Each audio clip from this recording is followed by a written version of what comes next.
Hidup ini bagaikan sebuah lingkaran. Kita lahir, kita tumbuh, kita menjalani kehidupan, lalu menua dan akhirnya mati. Setelah itu, seolah-olah semuanya berulang lagi. Di balik semua itu, ada sebuah hukum sebab akibat yang berjalan seperti rantai. Ada 12 mata rantai yang saling terhubung, yang membuat penderitaan terus muncul. Mari kita telusuri perlahan-lahan. Yang pertama adalah ketidaktahuan. Sejak awal, manusia lahir dalam keadaan tidak tahu. Kita tidak tahu siapa diri kita, tidak tahu tujuan hidup, tidak tahu mengapa kita harus mengalami suka dan duka. Karena ketidaktahuan inilah kita sering membuat pilihan yang keliru. Kita mengejar hal-hal yang tampak menyenangkan, tapi tanpa sadar justru membawa penderitaan. Kita menolak hal-hal yang tidak kita sukai. Padahal, terkadang itulah yang bisa memberi kita pelajaran berharga. Inilah awal dari lingkaran. Dari ketidaktahuan lahirlah kebiasaan. Bayangkan, seorang anak kecil yang meniru orang tuanya. Ia belum mengerti benar atau salah. Tapi apa yang ia lihat, itu yang ia ulang. Begitu pula kita. Apa yang kita pikirkan, apa yang kita lakukan, sedikit demi sedikit menjadi pola. Dari pola lahir kebiasaan, dari kebiasaan terbentuklah karakter. Kadang kebiasaan itu baik, kadang kebiasaan itu buruk, dan kebiasaan inilah yang akan menentukan arah hidup kita. Kebiasaan itu menimbulkan kesadaran. Kesadaran di sini bukan hanya berarti kita bisa bangun dari tidur, tapi sebuah pola yang sudah melekat dalam diri. Misalnya, saat seseorang terbiasa marah, kesadarannya akan cepat menangkap hal-hal yang memancing emosi. Sebaliknya, bila seseorang terbiasa sabar, maka kesadarannya akan lebih tenang ketika menghadapi masalah. Dengan kata lain, kesadaran kita terbentuk dari kebiasaan yang kita pupuk sebelumnya. Dari kesadaran ini, terbentuklah pikiran dan tubuh. Pikiran yang penuh dengan pengalaman, emosi, dan kenangan, berpadu dengan tubuh yang menjadi wadah bagi kehidupan. Pikiran dan tubuh tidak pernah terpisah. Saat pikiran gelisah, tubuh ikut sakit. Saat tubuh lelah, pikiran pun kacau. Inilah diri kita yang terus bergerak, terbentuk dari apa yang sudah kita jalani sebelumnya. Dengan adanya pikiran dan tubuh, muncullah 6 indera. Mata untuk melihat, telinga untuk mendengar, hidung untuk mencium, lidah untuk merasakan, kulit untuk menyentuh, dan pikiran untuk membayangkan. Indra-indra inilah jendela kita pada dunia. Tanpa mata, kita tak bisa melihat warna.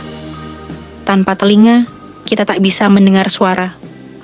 Tanpa pikiran, kita tak bisa mengolah semua pengalaman itu. Begitu indra bekerja, maka terjadilah kontak. Mata bertemu warna, telinga bertemu suara, hidung bertemu aroma, kulit bertemu sentuhan, lidah bertemu rasa, dan pikiran bertemu ide. Kontak ini membuat kita sadar bahwa kita hidup di dunia.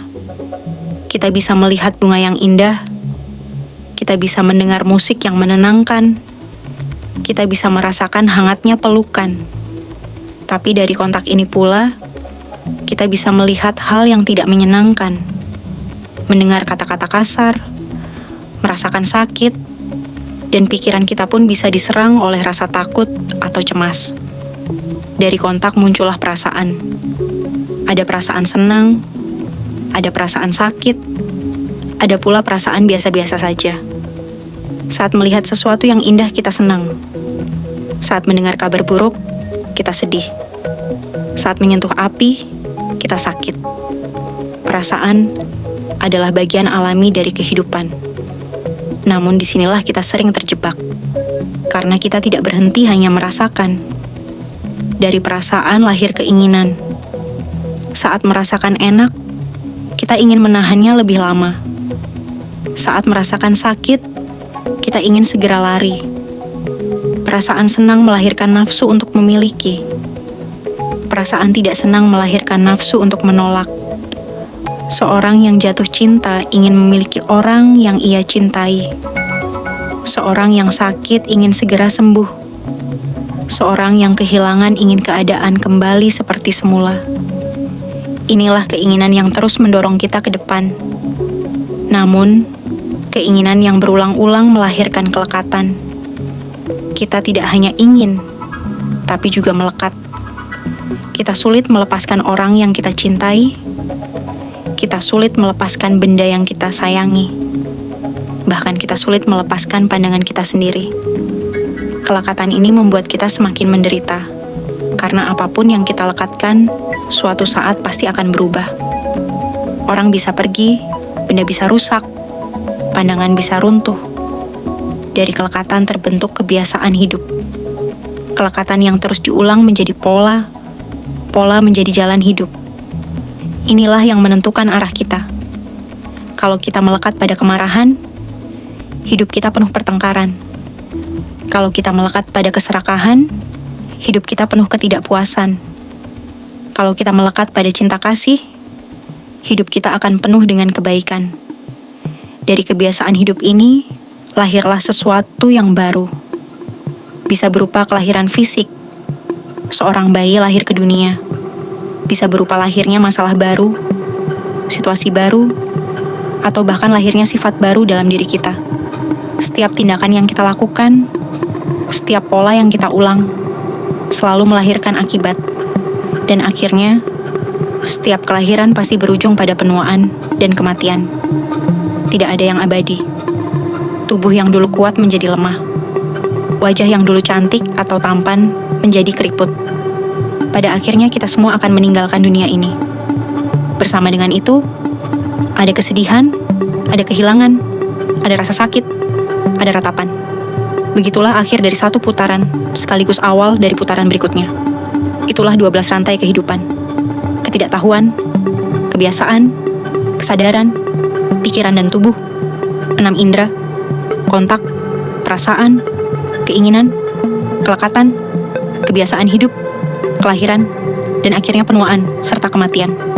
Selama rantai ini masih berputar, penderitaan akan selalu datang. Namun, ada kabar baik. Lingkaran ini bisa diputus. Kalau kita mulai menyadari, kalau kita mulai belajar, kalau kita mulai melihat dengan jernih, maka ketidaktahuan yang menjadi awal lingkaran bisa dihentikan. Dan kalau ketidaktahuan berhenti, rantai berikutnya juga ikut berhenti. Dari situlah kita bisa menemukan kebebasan